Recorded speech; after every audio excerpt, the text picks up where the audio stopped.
So I want you to locate your attention for a moment as emptiness. Notice how things change. As emptiness, notice how everything in form is in a process of change. Just notice the sense that as emptiness, you pervade all things.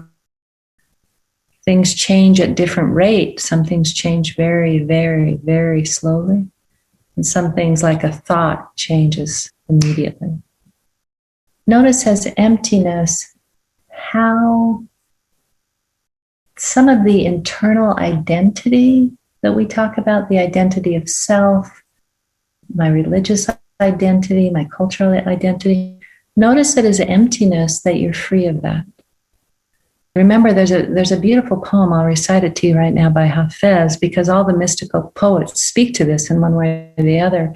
He says, I've learned so much from God that I can no longer call myself a Buddhist, a Hindu, a Muslim, a Christian, or a Jew.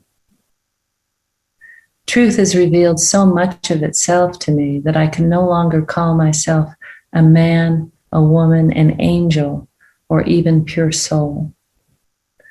Love has befriended Hafez so completely, it has turned to ash and freed me of every concept and image my mind has ever known.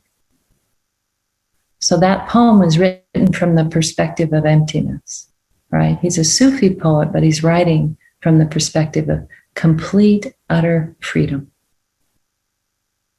Even freedom from the soul, because the soul is a pattern.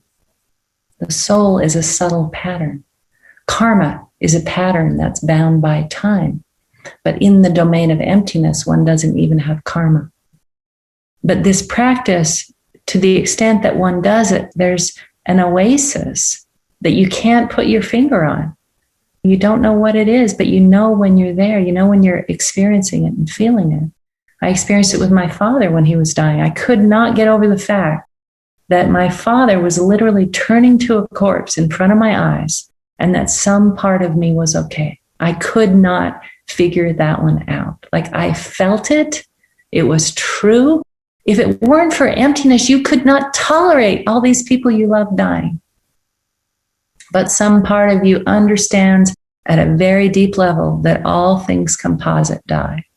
And you know how to be fully in the face of that. Tender, scared, sad, dealing with your family dynamics. That's all happening in the domain of form. And yet, throughout the entire thing, there's this quality of openness, stability, and compassion that is your deepest nature.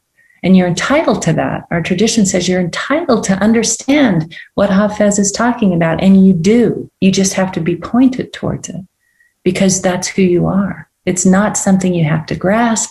It's not something you have to learn. It simply has to be pointed out, and your attention has to be willing to rest there. But it's hard to rest there because it's not what we're used to. It's hard to rest in that emptiness because it's not what we're used to.